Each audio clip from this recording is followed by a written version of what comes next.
समय कहते हैं, समय से पूर्व कुछ नहीं होता। हर बात का एक समय होता है। समय से पूर्व न सूर्योदय होता है, न सूर्यास्त होता है।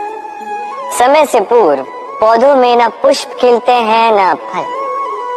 किंतु एक बात सोचिए, यदि वर्षा आने से पूर्व किसान भूमि न जोते, वो बीज ही ना पिरोए, तो क्या फसल होगी?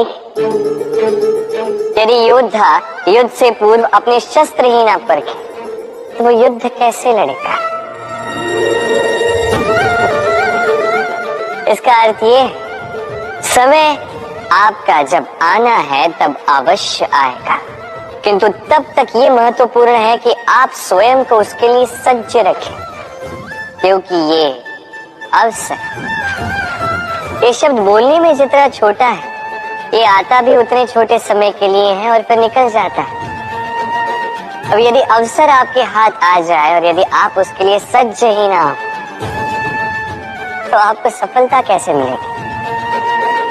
तो आप उचित समय की प्रतीक्षा कीजिए, उस अवसर की प्रतीक्षा कीजिए, किंतु तब तक निरंतर प्रयासों से स्वयं को और सक्षम बनाते रहिए, क्योंकि सफलता आपकी प्रतीक्षा कर रही है। बस उसके लिए सज्ज रहिए। राधे राधे। हम में से कई लोग अक्सर स्वयं को अकर्मण्य मान लेते हैं। सोचते हैं अब तक इतने प्रयास किए, कुछ नहीं मिला, कदाचित आगे भी कुछ नहीं मिलेगा, और इसीलिए अपने जीवन का सारा बोझ किसी और के कंधे पर डाल देते हैं। स्वयं पर विश्वास ही खो देते हैं।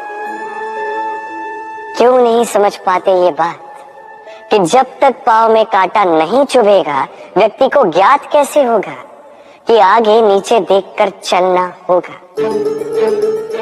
सूर्य को स्वयं जलना पड़ता है ताकि दूसरों को प्रकाश दे सके। रात्रि के अंधकार से लड़ने के लिए चंद्रमा को आकाश में अकेले चलना पड़ता है। नदी अपनी यात्रा कैसे बनाती है, अपना मार्ग कैसे बनाती है? इन चट्टानों से लड़कर बनाती है। यदि आप स्वयं आपकी सहायता करने में सक्षम नहीं रहे, तो निश्चित रूप से आपका यह जीवन व्यर्थ ही है। स्मरण रखिएगा, इस संसार में अपने जीवन का भार अपने ही कंधों पर उठाना पड़ता है। दूसरों के कंधों पर केवल शव यात्रा चलती है, और इस संसार में जीवित वही है जो आत्मनिर्भर है।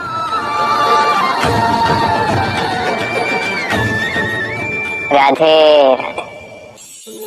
हम सभी कुछ न कुछ पढ़ चुके हैं, कुछ न कुछ सीख चुके हैं, किंतु ये ज्ञान का केवल प्रारंभ है। हमारी चेतना कहां से जागी, ये जानते हुए भी हम समझ नहीं पाते। तो चलिए आज पुनः एक बार सीखते हैं ज्ञान का ककहरा। व्यंजनों का प्रारंभ होता है क से। क से कबूतर, ये पढ़ते पढ़ते हम शब्द रचना सीखते हैं, उसके पश्चात सब कुछ। किंतु क्या कभी आपने सोचा है कि ये क से ही क्यों प्रारंभ होता है, कोई और व्यंजन क्यों नहीं? क्योंकि ये क दर्शाता है करुणा। करुणा जो सबसे महत्वपूर्ण भाव है। इसी करुणा के कारण आप किसी भी व्यक्ति या किसी भी जीव के मन की भावनाएं, उसकी समस्याएं, उसकी पीड़ा समझ पाते हैं। करुणा ही है जो प्रेम को जन्म देती है। करुणा ही है जो विवेक को जागृत करती है। तो क से करुणा यदि आप सीख गए, तो ज्ञान से ज्ञानी बनने में अधिक समय नहीं लगेगा। राधे राधे।